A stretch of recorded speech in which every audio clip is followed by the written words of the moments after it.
Hi, everyone. Good morning.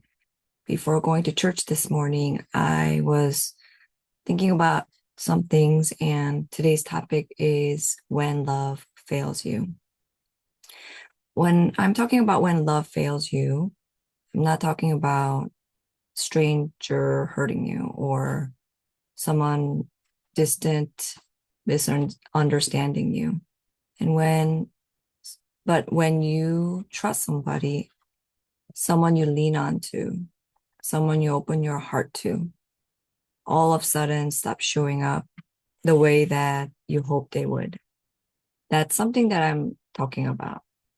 I mean, if the stranger says something bad words to you and stuff, you don't, yeah, it could kind of ruin a little bit of that day, but it won't hurt you. But generally speaking, we all get very injured and wounded by people who are close to us because there was that expectation. And I think it is realistic because we fail people, right? We cannot really meet expectations of either your spouse or your friend or your mom or your kids. So we have limitations, but and then we get overwhelmed, right? We get tired and we withdraw and then we're not perfect. But we expect that from other human being around us. But that just is a great combo because I'm broken, somebody next to me is broken too, and we long for this constant love that is not breakable. But many times it does break.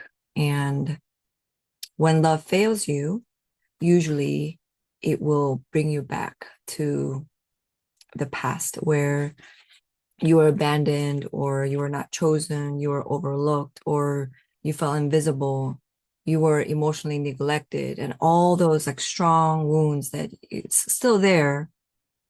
And at the present right now, you have been hurt by someone, you actually go back and then you bring that all that wounds right now. That's why I think it's really hard to deal with those strong emotions because it brings all of them back. When love fails you, when you expected someone to show up, um, that person couldn't. That's all the combination of your pain and the history. So there are two temptations for me when that happens.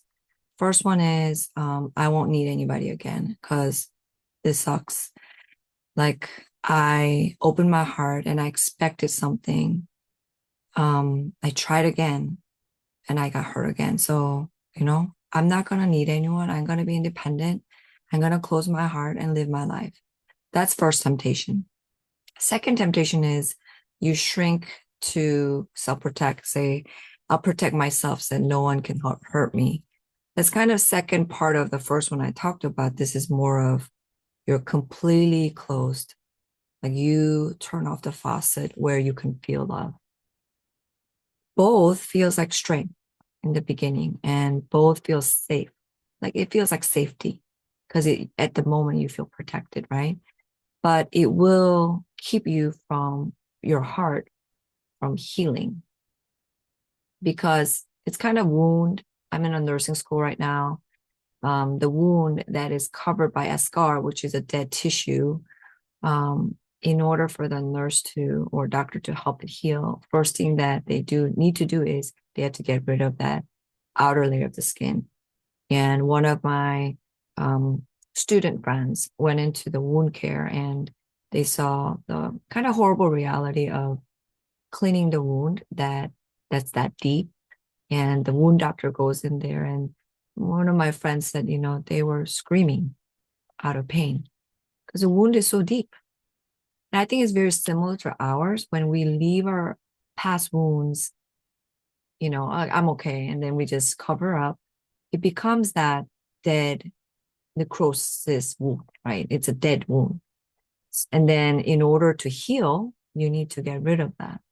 And it's very, very painful. It takes process, either counseling, either self-discovery, many things that you can do, but it does take time and it is quite painful. I went through it for about 7 years with counseling.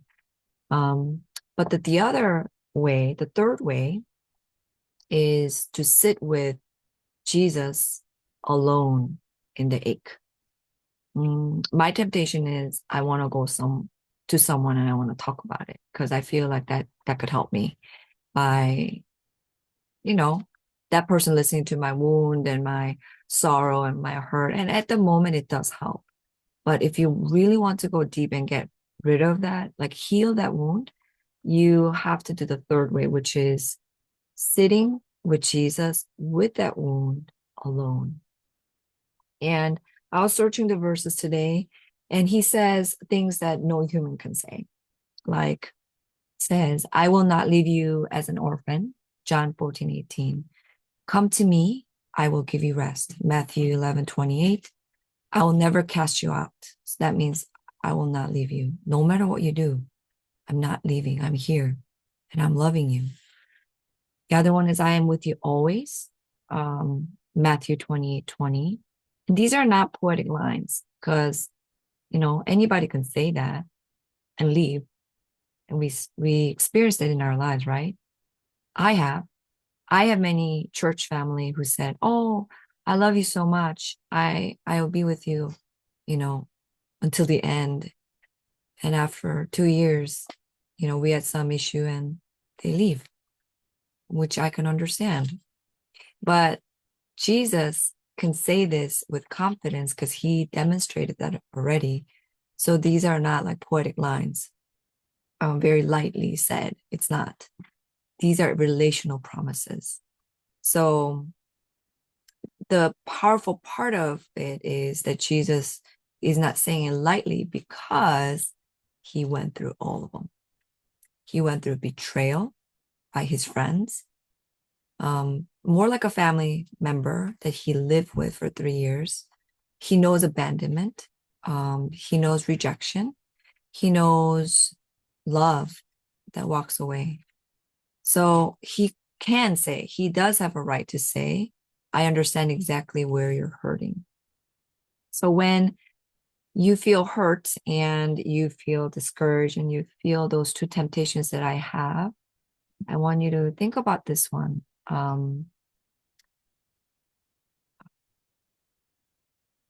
Don't be afraid to stay with Jesus in that hurt. You don't have to try to do anything, but let him hold you at that moment. So that's what I let God do this morning. I just felt like, oh, I want to give up. It goes back and forth. Sometimes my heart says, I just want to give up with the person who I'm very disappointed with or people. And the other moment, they're like, oh, I can do this. Like, it's just like up and down and up and down. But what I think I need to do is I need to sit with Jesus alone and let him see me again and talk to him about my hurt and letting his unfailing love replace that part that's really broken. So the closing blessing that I want to read for you is, may God meet you in every place where human love has fallen short. May his gentleness gather the parts of you that were wounded by disappointment. And may his unfailing love hold you steady until your heart can breathe again. You're not left alone. You're still carried, still seen, and still deeply loved. And I hope that could carry you today. You don't have to think about tomorrow, next week, just today, this moment. Let him carry you. I'm gonna let him do that for me too. So until we meet again,